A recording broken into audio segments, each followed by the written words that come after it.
મિતુ અહીંયા તો બેટા મેં તને 10 રૂપિયા ભાગ લેવા આપ્યા હતા. હું ભાગ લઈ આવ્યો બતાવી દી.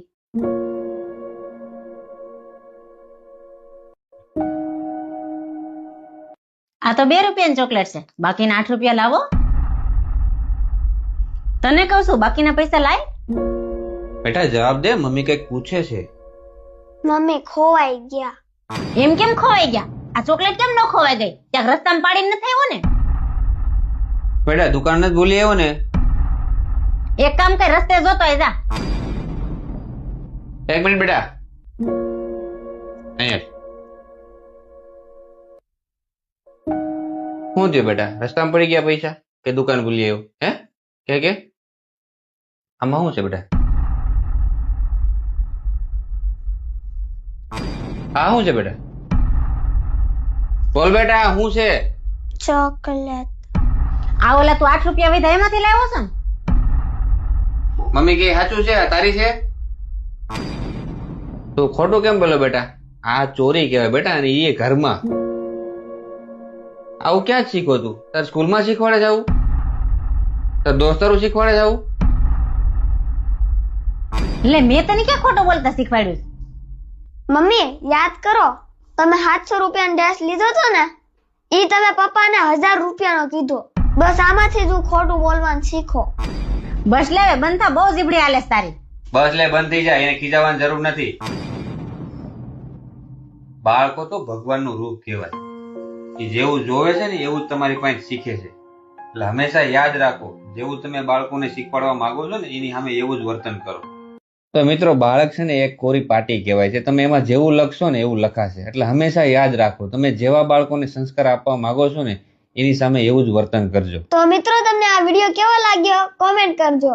અને જો સારો લાગ્યો હોય ને તો કેટલા પરિવારને મોકલવાનો? 10 પરિવાર. મિતુ હાલો સ્કૂલે જવાનો ટાઈમ થઈ ગયો બેટા, ઉઠો. હવે 5 મિનિટ નું મોડું થઈ જાય પછી સ્કૂલે જવાનું. હાલ મધુર હાલ.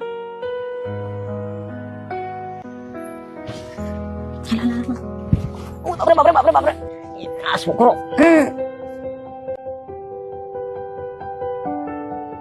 પેર ફટાફટ મોડું થાય. આવડા છોકરા તો હાથે પહેરી લે. લે ઝડપ રાખ ખાવામાં. આમ સ્કૂલ બસ આવી જાય હમણાં. આ મોબાઈલ મૂક એક બાજુ. હવે આમ સ્કૂલ બસ આવી ગઈ, મોડું થાય છે. મિતુ આ છોકરો તો પણ નખરા ખૂટે નહીં. હાલ હાલ હાલ હાલ ફટાફટ.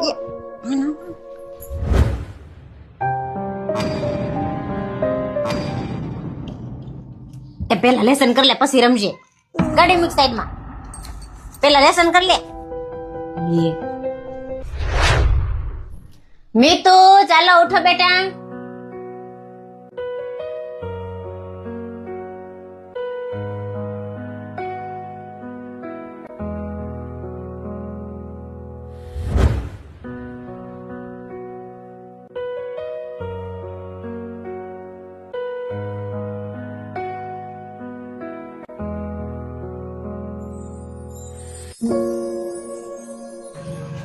જય શ્રી કૃષ્ણ મમ્મી. જય શ્રી કૃષ્ણ પપ્પા.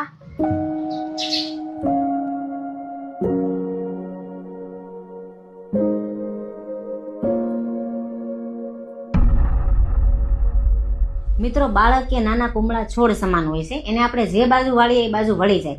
તો એનામાં આપણે સારી આદત પાડવી કે ખરાબ આદત પાડવી એ આપણા હાથમાં જ હોય છે. તો મિત્રો, તમારા બાળકને તમે કેવી ટેવ પડાવવા માંગો છો કોમેન્ટ કરજો. અને જો આ વિડીયો તમને સારો લાગ્યો હોય તો 10 પરિવારને મોકલી દેજો. પપ્પા મારે 50 રૂપિયા જોતા છે, મને આપો ને. 50 રૂપિયા? અત્યારે તો મારી પાસે કાંઈ નથી. મારી પાસે આવશે ને બસ તને આપે. હો જા નહીં. એમને કહું તમારી પાસે હાસીને પૈસા નથી છે ને? તો તમે મિતુને એવું કેમ કીધું મારી પાસે નથી, એમ આવશે ત્યારે આપે? જો તને એક વાત કહું, બાળકોને છે ને ક્યારેક પ્રેમની સાથે સાથે પોતાનું ખાલી ખીચું પણ બતાવવું જરૂરી છે. અત્યારના મા બાપ બાળકો જે પણ વસ્તુ માગે ને તો તરત લાવીને આપી દઈશ. અત્યારના મા બાપ એવું વિચારે છે કે જે મને નથી મળ્યું ને બાળપણમાં એ મારા છોકરાને બધું હું આપીશ. બધા મા બાપને તો મારું એવું જ કહેવું છે, તમે આવું નહીં કરો. બાળકને જીવનનો સંઘર્ષ બતાવવો પણ ખૂબ જરૂરી છે. બાળકને જે પણ વસ્તુ મળે છે ને એ ક્યાંથી આવે છે, કઈ રીતે આવે છે ને એની પાછળ કેટલો સંઘર્ષ કરવો પડે છે ને એ એને બતાવવું અને સમજાવવું ખૂબ જ જરૂરી છે. જો બાળકને માંગ્યા ભેગી તરત વસ્તુ મળી જાય ને તો બાળક ક્યારેય એ વસ્તુની કિંમત નહીં કરે. એ વસ્તુ પાછળ કેટલો સંઘર્ષ છે એને ક્યારેય ખબર જ નહીં પડે અને પછી એને જીવનમાં આગળ વધવું ખૂબ મુશ્કેલ પડી જાય. અને જો બાળકને જે વસ્તુ મળે છે એની પાછળના સંઘર્ષની ખબર હશે ને તો એ જીવનમાં ક્યારેય પાછો નહીં પડે અને સફળ થાય. અને બાળકને જે મળ્યું છે ને એમાં સંતોષ રાખવો, એ જ્ઞાન આપવું ખૂબ જ જરૂરી છે. આ પ્રકારનું સાચું શિક્ષણ છે ને બાળકોને મા બાપ, વડીલો અને ગુરુજી પાસેથી જ મળે છે. તો મિત્રો, તમને આ વિચાર કેવો લાગ્યો અને તમારું શું કહેવું છે આ વાત ઉપર કોમેન્ટ જરૂર કરજો. અને જો આ વિડીયો સારો લાગ્યો હોય ને તો 10 પરિવારને મોકલી દેજો. પપ્પા, આ વખતે મારા મોલમાંથી કપડાં લેવા છો. કેમ મોલમાં કપડાં લેવા જવું છે? અને તને કોણે કીધું મોલમાં કપડાં મળે? મારા બધાય દોસ્તાર મોલમાંથી કપડાં લે છે અને તમે તો મને લારી ને દુકાનમાંથી લઈ દ્યો છો.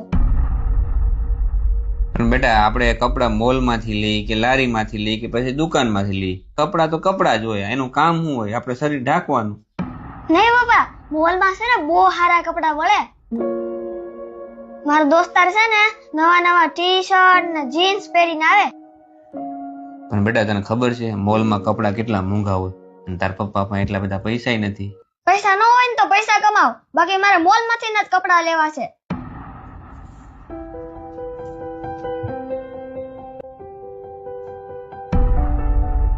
તમે ચિંતા કરો માં, હું એને સમજાવીને હમણાં આવું.